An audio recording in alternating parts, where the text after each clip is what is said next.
Hey guys, today we're going to be talking about how to safely tow with your truck and trailer. Now there are many factors everyone should be aware of when towing, but we're going to focus in on two very serious issues, and that's brake fade and brake fluid boil.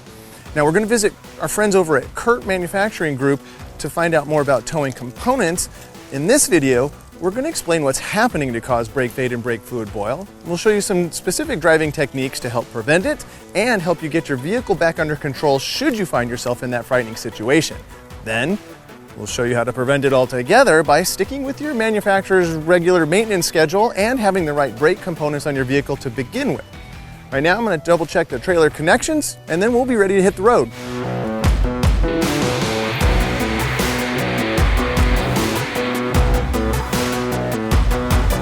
Good to go. So now when you're towing, you're far more likely to experience brake fade or brake fluid boil. So it's very important to recognize the signs of those things to keep yourself out of a potentially hazardous situation. Now these issues happen or are caused by excess heat built up between the friction surfaces of your brakes. And when you're towing, all of that added weight behind you puts a lot of extra stress on the entire braking system of your vehicle. One of the indications that you might have boiled your brake fluid is when you go to use your brakes and the pedal feels spongy under your foot, or even worse, it goes to the floor and you're not stopping. Now let me explain what's happening there.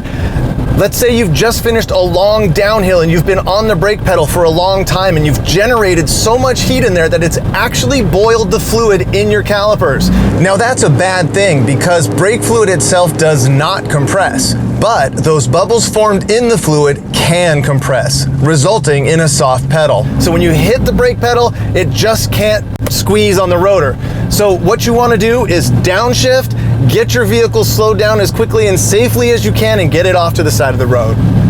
Now brake fade, on the other hand, is when you go to press the brake pedal and it'll still feel firm under your foot, but no matter how much pressure you apply, the vehicle doesn't decelerate. It's unnerving. Sometimes you'll even smell when the brakes are overheating like that. This happens because brake pads use both an abrasive and adherent friction to slow your vehicle. Now the abrasive friction is used mostly when the brakes are cooler by just using the friction of the pad on the rotor. Now adherent friction comes into play as things heat up a little bit.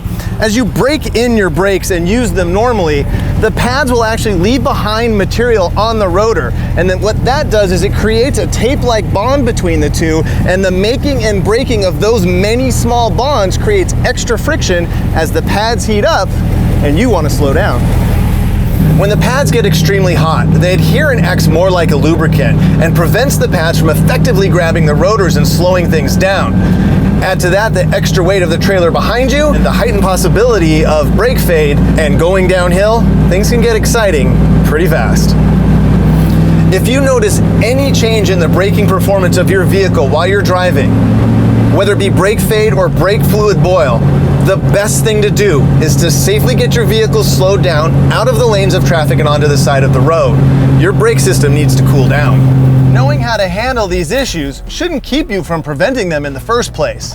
The easiest way to do that is to practice the proper driving technique, especially when towing down a hill. Never drag your brakes. Apply the brakes firmly, slow your vehicle, and then release them for several seconds to let them cool. This will help prevent brake fade and brake fluid boil. A good tip to relieve some of the stress off your vehicle's braking system is to actually use a lower gear. The drag from the engine and transmission will help slow the vehicle down. Keep your brake fluid fresh. Bleed the system fully and change when recommended. Most manufacturers suggest every couple of years. But for heavy-duty towing applications and race cars, you might want to shorten that interval a bit. We're looking good here. Perhaps the easiest thing to prevent brake fade in your vehicle is by simply upgrading the braking components. This truck has the PowerStop Z36 pads with their rotors and calipers and has performed flawlessly. Those cross-drilled and slotted rotors help cool the pads, and those carbon fiber ceramic pads stand up to the extra abuse that towing can incur. And that will make the difference between getting your toys to the lake and keeping your truck from going in the lake. We've covered a lot of ground today on brake fade and brake fluid boil. In both situations, it's all about too much heat, and techniques like downshifting and operating your brake pedal by firmly applying and releasing it so that your brakes can cool will help you keep your vehicle under control. And while it's much more likely for you to encounter these braking issues while you're towing, it doesn't necessarily have to be that way. By keeping up with the routine maintenance and the braking system on your vehicle, brake fade and brake fluid boil are easily preventable. Towing downhill is tough on these components, but by employing the proper driving techniques and towing a reasonable load, your truck and trailer should be good to go. Oh, yeah. Why am I wearing jeans in a boat? This is crazy.